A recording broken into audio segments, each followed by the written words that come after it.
Welcome to Stranger Connections, where I celebrate wonderfully weird people and quirky stories. I'm your curious beast and host, Lisa David Olson. Don't forget to subscribe, leave a lovely review while you're here, and check out my latest guest, Mr. Cameron Hughes. Now, you've seen the guy, whether you believe me or not. Once I explain to you who this dude is, you're going to go, yeah, I remember him. I saw him.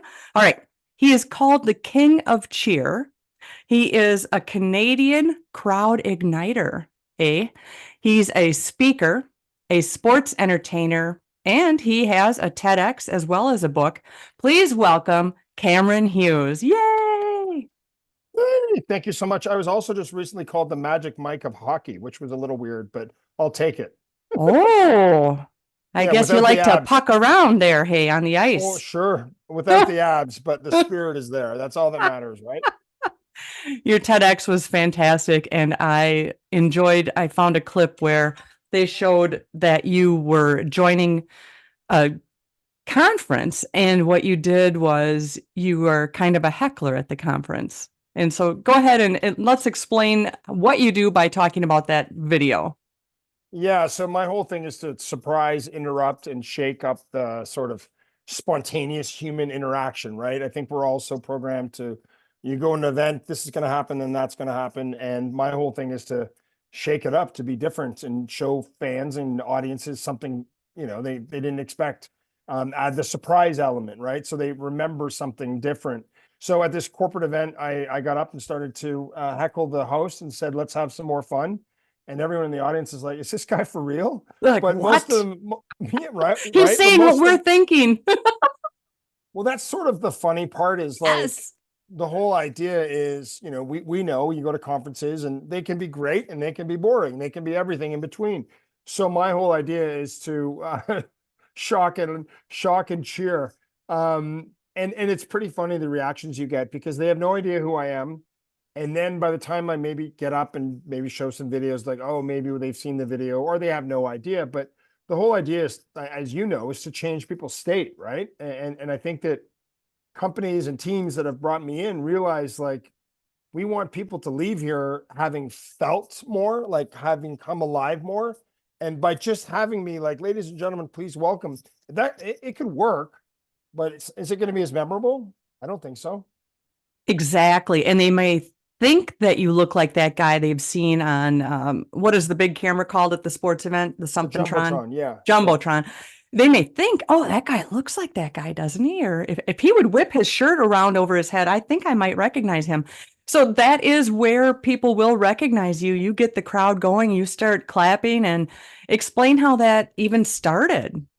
Yeah, I was at an Ottawa Senators hockey game and was like minus 200 out. And I was trying to figure out some stuff in my life. I was going through some academic issues, let's call them. And I was at the game and I was bored and I was upset. No one was cheering. And I got up and started to go nuts and the crowd loved it. And the executive from the team was like, "Hey, we want you to come back." And I was like, "What do you want me to do?" And 30 years later, I've, toured the world. So I joke with people that, when my high school guidance counselor said to follow my dreams, I listened. So In that moment, we've all had that moment, just like when in that video where they hired you to come to the conference and you yelled out something like, my God, another PowerPoint slide. This is boring, accurate. We all think it. And that's why I call myself an interactive speaker. I don't come in with PowerPoint. Tech can fail us. And I'm playing with the people in a different way. And it is what is remembered. We remember how we feel. So in that moment, when you first had that urge of like, I got to jazz this up, I'm sure some people whipped out phones. Some people made room for the crazy dude.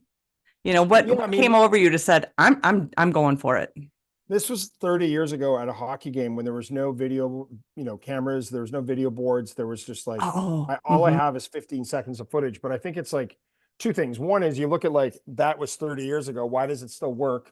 Because we all want that human connection, right? I mean, more than ever.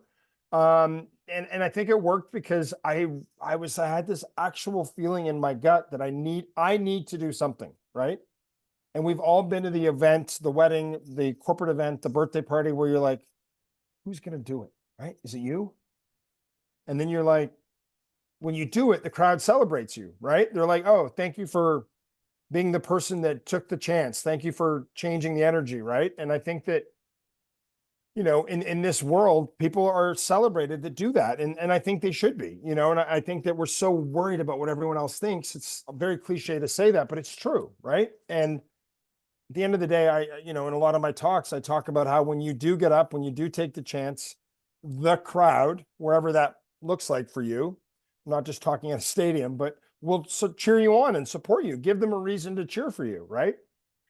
And, we can join in and cheer, or we can be just shy and introverted in the moment and just enjoy watching.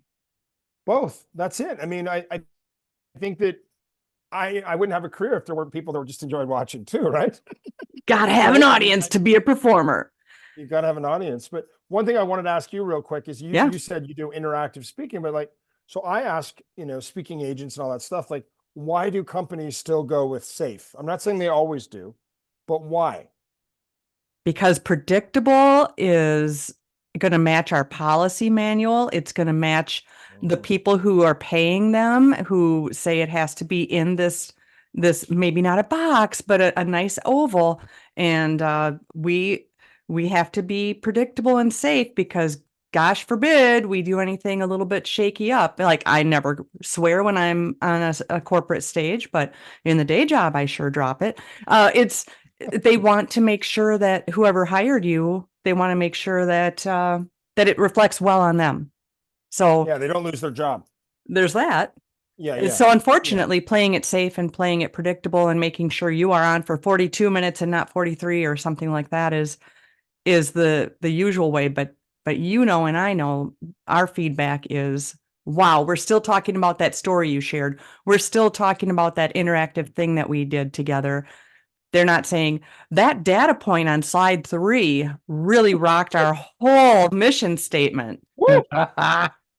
Right. I mean, that's the thing is there's, after a 30, 40, whatever, however long our talks are, it's like they can't leave with everything, but what are those nuggets that like every audience member is going to take something different, right?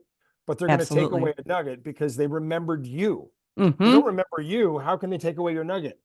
Yeah, that's right. And I think that's why teams bring me in the sports world, because you're going to go to a game on a Wednesday night in I don't know, Minnesota against the team, and it's not, it's not the weekend. So we need to add value to the fans, our customers' experience, so that they can remember that, oh wow, that was so much fun. So to pay me or other entertainers or whatever that might be is the right business model, right? To add to that fan audience experience. What about a time it didn't go so well? Which time? I mean, the 8 hospital visits at the sporting events, or this is what I want to hear, Cameron. I mean, yeah, I mean, I performed once at a hockey game and I fell down the stairs and everyone thought I was part of a bit.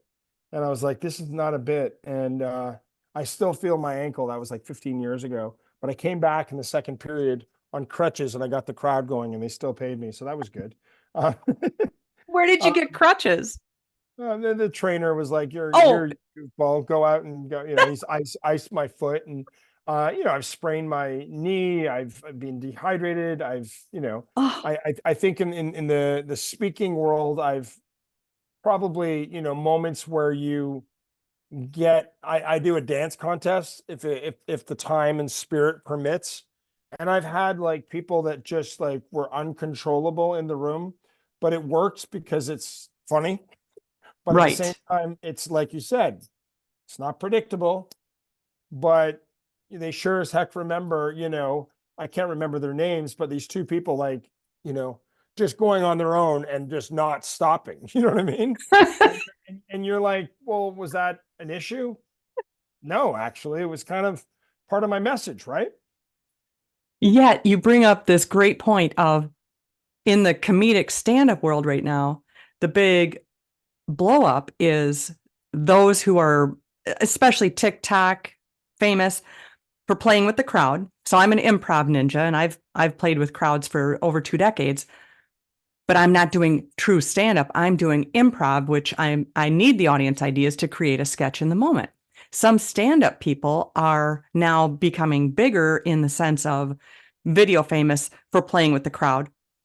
Then they can't stop the crowd. Let's say the next stand-up comes out and they're not wanting to play with the heckler, or, hey, are you two dating? They don't want the interactive. They have a standard set, and there's nothing wrong with that.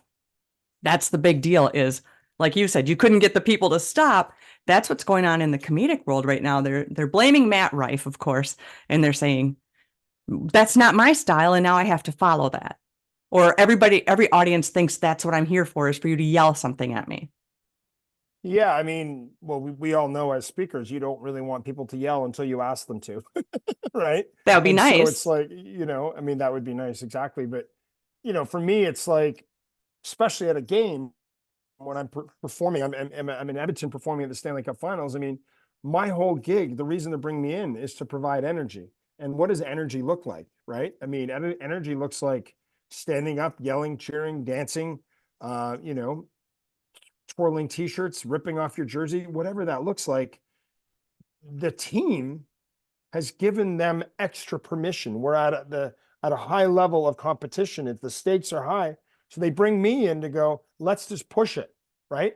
So they want it. They want it even more. On the corporate stage, I mean, we all know that there's a balance, there's a line, there's an edge, right? And I know, because I do believe I have a bit of an edge, but I also know that there's the line that you have to get to and then not push. And I think that's when you get asked back.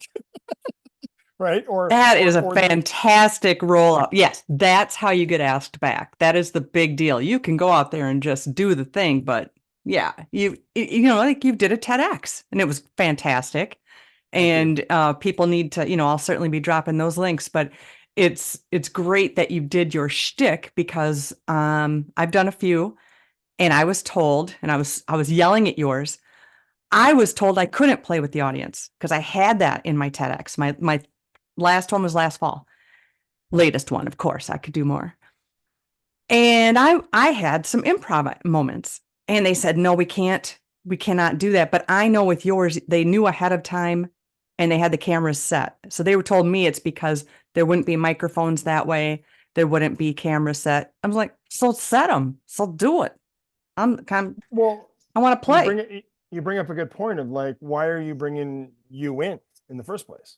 Like Right. when the organizers of the TEDx I did, they didn't give me a lot of warning. They saw a video of mine and said, we need your energy at our event. We need something different. We need to push it. So he was asked to be there. He didn't have to apply. I get it. Okay. A lot of us have to apply a lot. Oh, I don't know. What does apply mean? I've never applied for a job. Come on. What is this American word? Because I've never been qualified to do anything. But it was amazing because on the first initial Zoom talk with the TEDx organizers, they were like, yeah, we want you to interrupt the host. And I had 5 weeks to prepare. I was in the middle of the crazy time. And as soon as they said that, I was like, I'm in, you get me. That's perfect. You're like, yeah, I'm there, man. But also, but one of my biggest takeaways in my world is set you up for success, right? Yeah. So if you're coming to do a talk about improvisation and comedy and letting go, well, then you need to, right? Like whatever stage that is. I mean, that's why I've had these back and forths with VPs and HR people who are like, oh, I don't think our CEO, Jennifer or Bob or Larry, whoever it is, or VP, I don't think they're going to want to do the interruption, Cameron. And then you get there in the rehearsal and you bring it up and they're like, oh, what a great idea. The HR people were protecting the energy. Yes. When all that leader wants is to shake up the energy. Why are you at that conference in Palm Desert?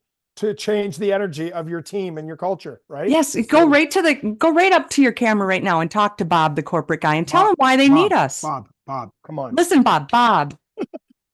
Listen, you need us. But it's that fear factor, and you see the people on the side of the stage who brought you in, and in that moment of like that tension is the magic.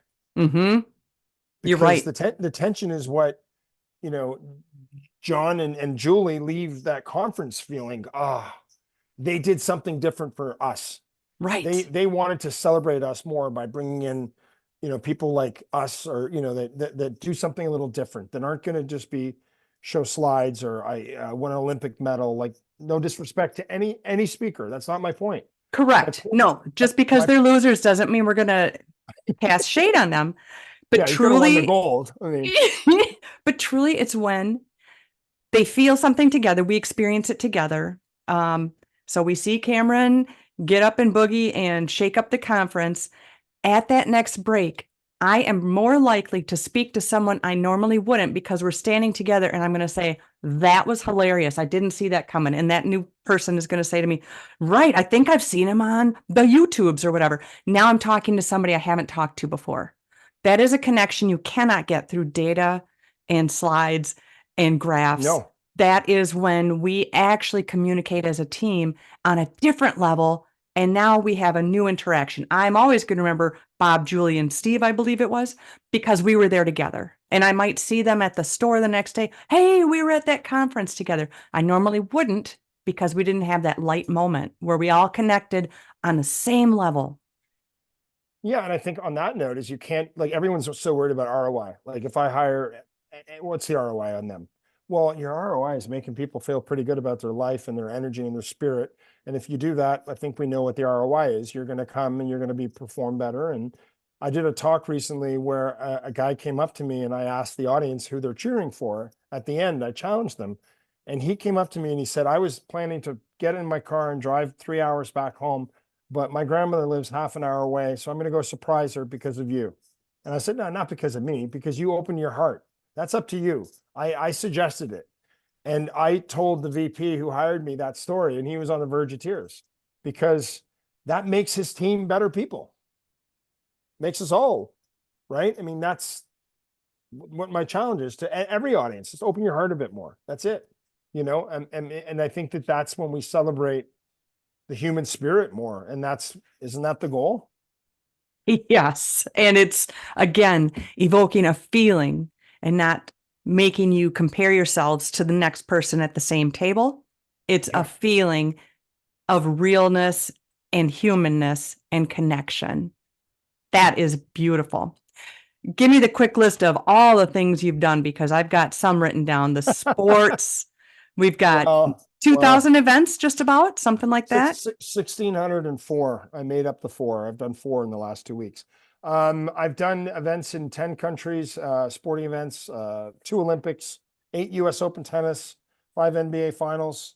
One thing I'm proud of is I've spoken to 400,000 or 500,000 high school kids at one point when in my late 20s, early 30s. That was, I just toured, did schools, and it was amazing.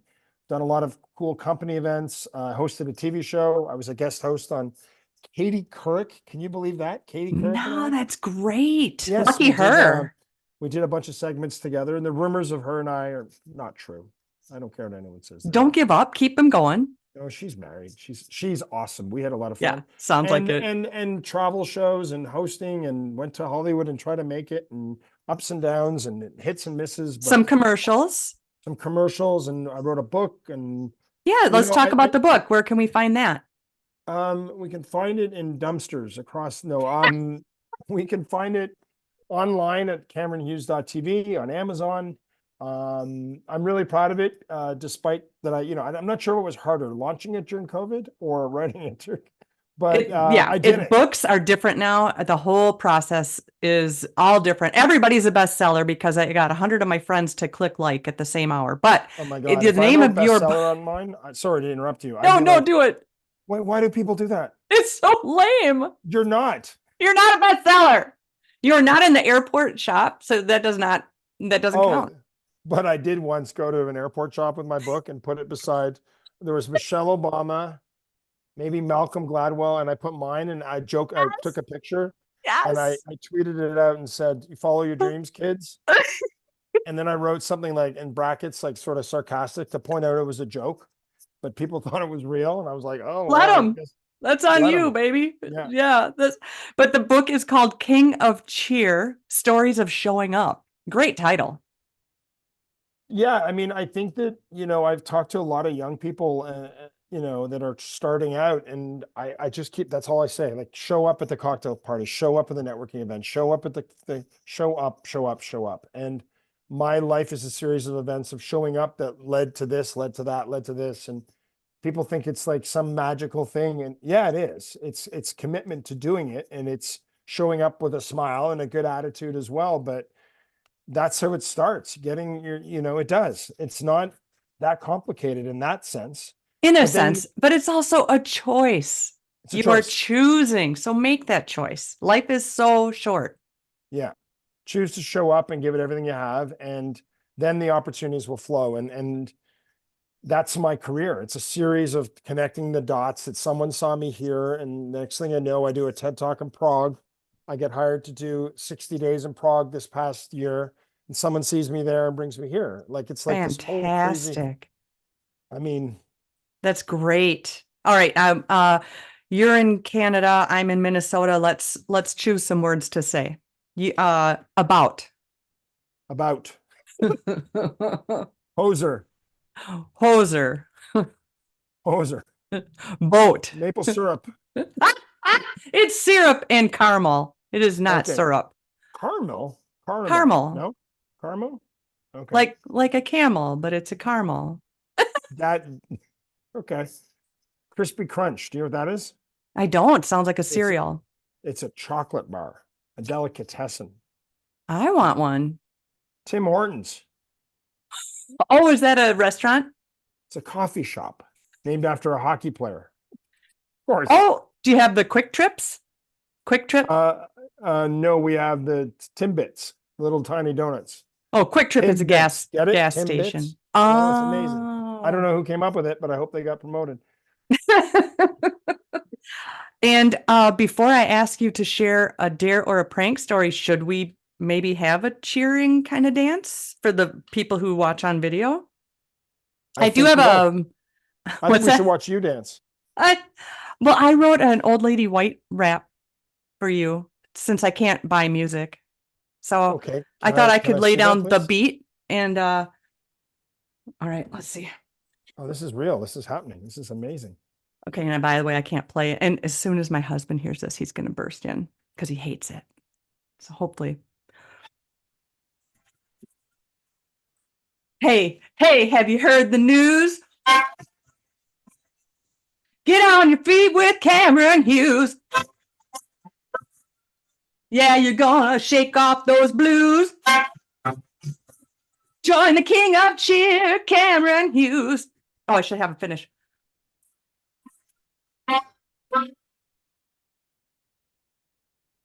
Big Finish. Did you? Did he come? Yeah, he did. You obviously never want him to ever be on your show again. Oh my God. Sorry. He doesn't know sorry. us. Sorry. He doesn't know us, Sorry. Cameron. Not sorry. Thank you for that. I felt it. Did you? My Yeah. little improv. Yeah. So yeah, he doesn't like that. I have But one you in know- my vehicle. It's called my harmonica. Can I tell you a quick story? Would you please? I did a corporate event and I asked for a volunteer and there was 350 people. Nobody put up their hand. It was 65% women. Finally, this woman put up her hand. She gets up and I got her dancing in front of the whole room, gave her t-shirts and she twirled them around, got the whole crowd going. And I asked her at the end on a mic, I said, how did that feel? She goes, awful. And then she's like, and so amazing. And I go, why'd you do it? Because I've always wanted to. I love that. And 2 years ago, she hired me to keynote at her company. Hell yeah. And her Did she the dance again? No, I sure as heck did. But Yes. the hashtag at the conference became Dance Like Michelle. The point being is back to you doing your quote unquote fun, silly little rap. It's silly, it's fun, it's life. Michelle got up and took a chance. And she Yes. wanted that energy, and the crowd gave it to her and celebrated her. And she told me it Yes. changed her life. She said it changed her life. And I'm like, I didn't change your life. You did by saying yes to it. A choice. Again, back to the choice. choice, because you are your adrenaline goes up, you're releasing all the good natural serotonin and all the things. It's such a buzz. It's affordable. It's legal. Do the things. Dance with Cameron, dance for Cameron, write stupid raps for Cameron. Do it. Has anyone ever written you a little rap before? It's affordable and legal. I love that. No, I don't think so. I've had some kids like write some cool little poems for me, but not a rap. So thank you. Kids I'm and gonna be old right. ladies love you. I'll be talking about it in my journal today. So thank you. Ooh, I made his journal. Well, please share with me if you've ever had a dare or a prank that you've done or had done to you, or you have one of those legendary tales. That's how I wrap up every episode. I love that question. When I was at university, my roommate was playing football for the team, and it was a small liberal arts college, but a couple thousand people. And he said, Cam, the week before, the games are really boring. You need to do something. And he kind of dared me. He's like, I'm like, what do you want me to do? He goes, I don't know. I dare you to do something. So I thought about it all week. And then on the Friday, I went to the local grocery store. I bought a watermelon for my massive head. Grocery store guy was like, what? I went back to my apartment. I got a purple cape, purple paint, signs with D in a fence, painted my face, my body, wore the cape, and I became known as Melonhead at university for 5 years. And that gave me the tools of learning how to work a crowd, learning how to listen to a crowd, having the confidence to get up in front of a crowd. Yes, I was wearing a watermelon and a cape and purple paint. Eventually, I took that off and just became me. That's the difference. And when we are on a stage, we can pretend to be Melonhead. We can pretend to be somebody else. Michelle was brave enough to say, I'm just going to be the dancing gal. I'm just going to put away ego and worry and concern. And it changed her life. And everybody needs to read King of Cheer and find Cameron Hughes all over social media. Very easy to find you. And I'm honored to have chatted with you, even though you talk funnier than Minnesotans. Cameron Hughes, thank you. And remember, we Um, can only be strangers once. And I invite you to stay weird if you can. I'm in. I'm locked and loaded. Borderline illegal. Legal. Thank you for Thank having me you. on. I love your spirit. Keep it up, man. Thank you.